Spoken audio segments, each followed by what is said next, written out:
Good evening, everybody. I am the Cynic, and it's been brought up in some recent YouTube videos and comments that there have been men going their own way videos that have just been pretty much beating the dead horse.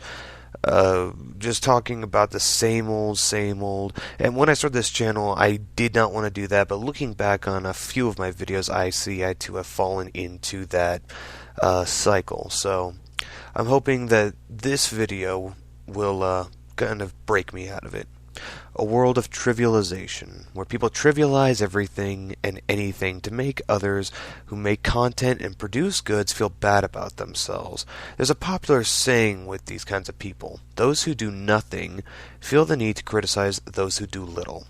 And to clarify, I'm not talking about the kind of people who actually do create or produce and mock others because they believe those people inferior. That's a whole different brand of asshole. I'm talking about the people who, aside from doing just enough to survive, don't accomplish jack shit.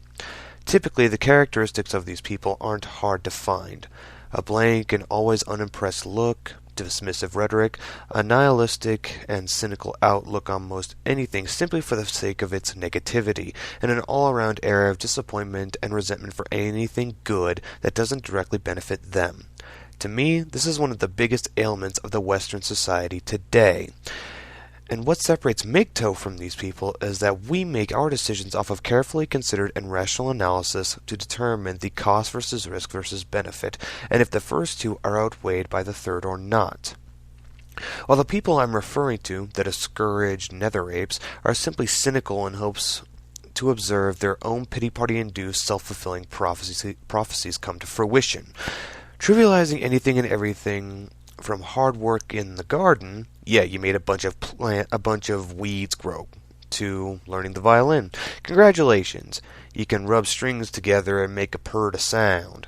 To the Big Bang Theory, yeah, once there was a bunch of nothing, and for some reason, the nothing came together and exploded and made something.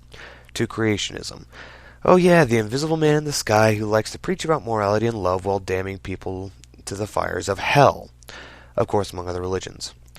Point being that today's current world demonizes the productive man who provides for himself and takes pride in his self-betterment, along with the man who acknowledges his feelings over painful situations, favoring the man who sits around, rolls his eyes, has no passion, and shrugs with indifference to anything and everything. That man annoys me. The people I speak of treat most anything men complain about as akin to the melodramatic office gossip whore who complains about her broken nail as if the world will end should her manicure do with such a blemish. This kind of thinking destroys any semblance of humanization that men ever had in the eyes of society. I know this because I still am partially this man. I don't verbalize when I find something trivial, but I'd be lying if I said that my perception of said task didn't overemphasize its lack of significance to me upon initial observation. But that's where I remember that the man performing the task isn't doing so for me. He's doing so for himself because he wants to. In that moment, I humanize him. I acknowledge that he is a human being with feelings, hopes, dreams, and aspirations in life. I don't have to like what he's doing, but what benefit does trivializing him do me, aside from pissing him off and maybe making an enemy? Not much. Maybe a split second of ego stroking where I feel superior to him, that I'm not wasting my time like I perceive him to be. Should I hold no empathy, that could be true. But how would I feel if I were him? And somebody like me who's trivializing something that I like to do, like archery or video making or gardening, for instance. This is where the disconnect occurs for many, lack of understanding or caring how others would feel about it, not to mention the kind of mental state the man could be in. My undermining of his work could be taken far worse than I ever intended, and he could pull out a gun and blow my brains out. Sounds overreactionary, but bigger overreactions have been seen before. See the Columbine massacres and, Hitler. This, to me, is most likely one of the major reasons that our male youth has come to be more accepting of violence as a form of masculinity. who can inflict the most damage, who can trivialize their own pain the best, who can give the least amount of fucks about a dangerous situation. I'm not sure how this happened, and believe me when I say I would love to. I don't know what made standing around doing nothing and mocking others quote-unquote cool while pursuing your passions and being a worthwhile and human man was deemed uncool. But a quote from Aristotle comes to mind. To avoid criticism, say nothing, do nothing, be nothing.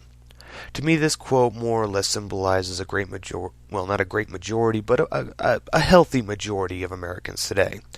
Nothing bringers, the not bringers.